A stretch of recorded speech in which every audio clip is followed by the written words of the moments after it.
Four Corners, broadcasting live from Lifeline Nation Studios. Uncle P, let's get it.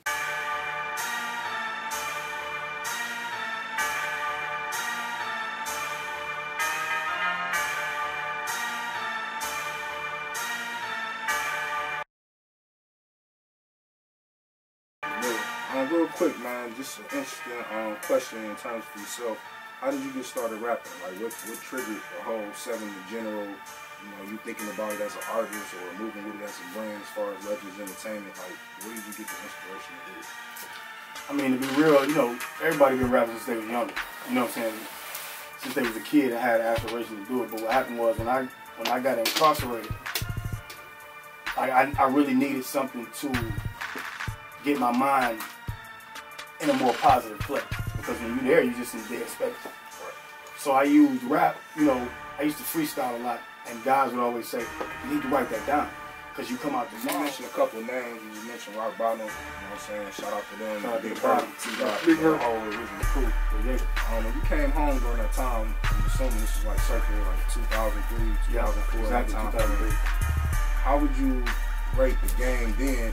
You know, you coming home and kind of getting into the game at that point as far as the city and the people that was on top then versus the guys that's on top now, like the Icewood Bezos, your team Eastside. Shout out Icewood Bezos, shout out to Eastside. The Dope Boys Cash Out. Like, Dope Boys. How would you say the scene has transitioned from then to now? Back then, it was more exclusive. What I mean by exclusive, I mean to exclude. If you didn't have the money, you couldn't be in the game. Period. It didn't matter about your technology. It didn't matter how sweet you was. It didn't matter who you knew. If you didn't have the funds to be in this game when I came home, you couldn't be in it.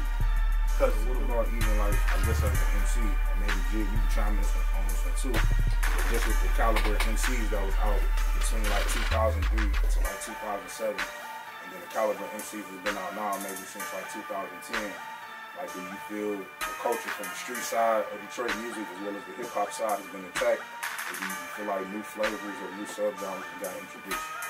How do you feel about that? You know, the problem is, I like the new music. You know, I talk a lot of stuff. People take, you know, social media literally. I just talk. They say, what's on your mind? I say. So, but at the end of the day, all these new guys, they said the same thing about Eshawn. When he came. When Eshawn first dropped, booming, and we heard the drug dealing, and then he started talking about the devil.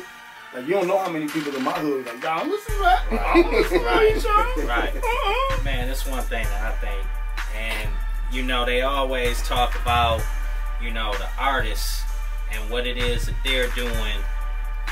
But at what point are we going to talk to the consumer that buys the shit? You know what I'm saying? It's like we want to put all that blame on the artist, and the artist is just doing what they do. The consumer bears no blame. Okay. None. He's totally blameless. You know why? Why? Because if the music is dope, they're gonna get it. And that's my argument. You shouldn't have to force people to support. Exactly. And people shouldn't feel obligated to support anybody, because when Lil Wayne dropped, you go buy It be guys say, I hate Lil Wayne. Lil Wayne, whack, man, he this and that. As soon as the Carter 4 drop, they go get it. Everybody on it. They got it. They know all the words. Yeah. Man, Drake is a girl. No.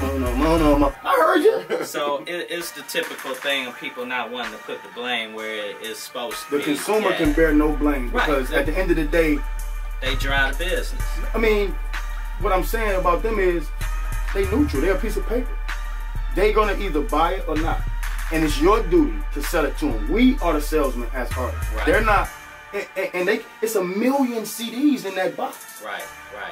So they gotta support all of Milk. Hell no.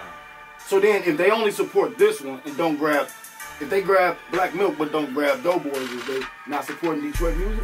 Right. But see, that's an interesting point you just brought up, and that'll segue into our next question before we go to our next melody session with Uncle P. But as far as the cast that's on, your Black Milks, your Bodie James, your Royce da 5'9", kind of on the hip hop side of things, even Danny Brown, why do you feel we as a city don't champion those guys, and those guys are actually out at the forefront putting on for the culture, but we will run and champion, you know, some of the names that we already shared, You know, like the Cash Doll, somebody. We a champion knows here at home. Shout out Cash Doll. But it's very rare that you will see somebody ride by and they blasting Elzhi. Now let me tell you why.